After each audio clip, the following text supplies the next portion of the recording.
Hari Om. Let's start the prayer.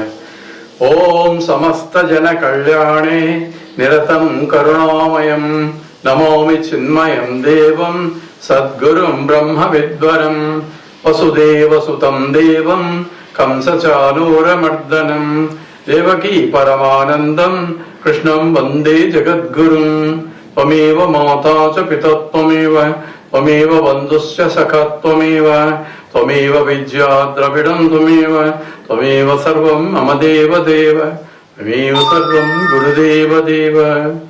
Hari Om. We are doing the question and answers on Vedanta, and one of the questions is, what is Upahita Chaitanyam? These are some of the technical words that are used and we should know what it means. So Upahita Chaitanyam. Upahita means Upadi Sahitam. That means along with the instruments. And Chaitanya means consciousness. So consciousness along with the Upadi.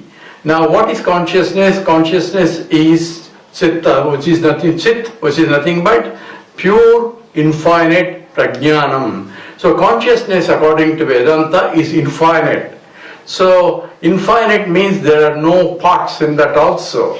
It is indivisible and undifferentiable, homogeneous, pure consciousness that exists. So it is consciousness, Chit, and now we are talking about existing, not non-existing. So that is Sat. So it is Sat Chit, and since it's infinite, Sat is same as Chit, Chit is same as Sat. So Sat Chit, and since it is infinite, there cannot be anything other than it, and therefore it is limitless, and in limitless is also Ananda Swarupam. So it is Sat Chit Ananda Swarupam. And from the point of pure consciousness, there is no jivas, there is no jagat, there is no Ishvara, it is undifferentiated pure consciousness, no self-realization required. It is called Paramarthika Satyam. It is the highest reality, absolute reality.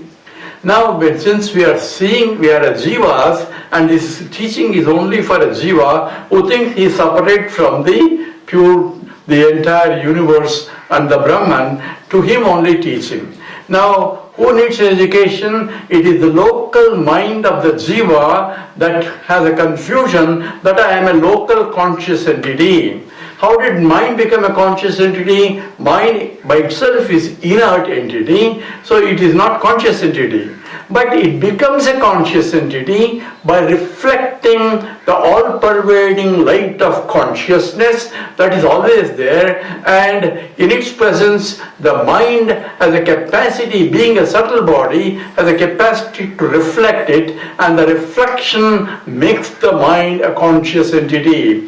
The reflection process, that reflection process is called the Chidabhasa. That means that which is illumining that consciousness. By the process of illumination, it makes the mind also a conscious entity. We give example, just like the moon is non-luminous entity, but sunlight illumines the moon as though, and because of that illumination, the sunlight, the moon becomes a luminous entity in the sky. So luminosity is not the property of the moon, but it is coming from the property of the sun. But without the moon, you cannot get reflection. So you need a reflecting medium to reflect for us to recognize the sunlight.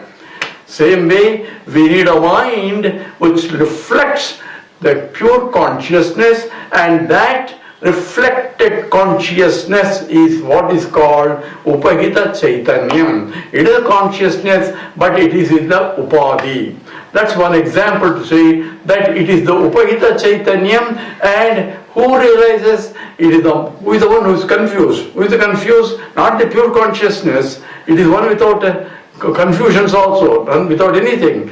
It is the local mind that is confused. Therefore the instruction is for the local mind to go to a teacher and learn. So when it learns and it my consciousness that I am exhibiting is not of my own, it is from the reflected consciousness. So it's a conscious entity itself that Upahita Chaitanyam recognizes that the Chaitanyam aspect is coming from the pure, Upadhi is only instrument.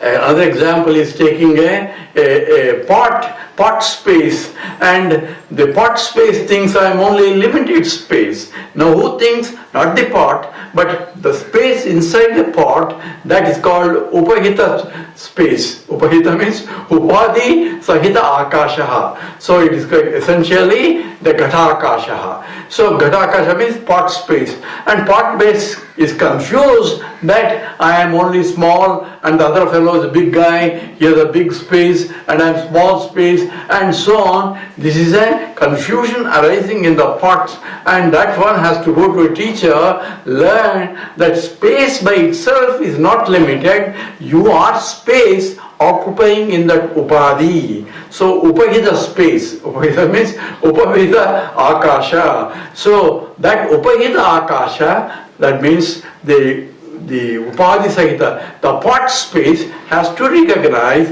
I am not the pot, I am the space that pervades the pot, and I am the total space also. Because when the pot is broken, what happened to the pot space? Pot space merges with the total space.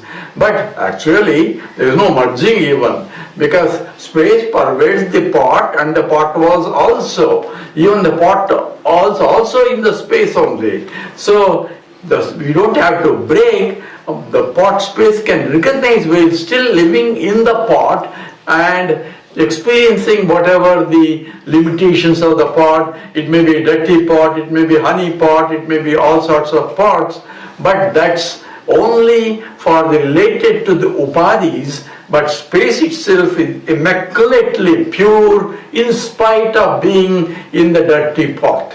So space has to recognize cognitively that I am the total space.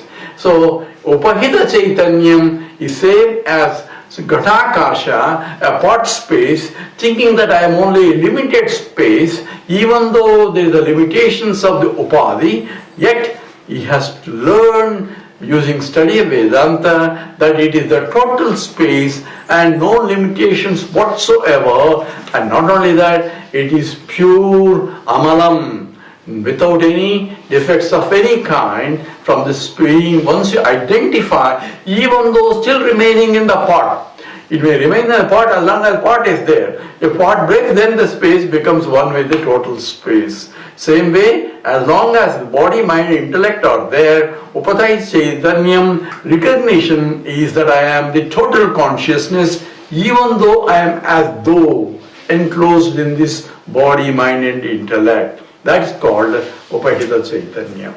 With that we stop.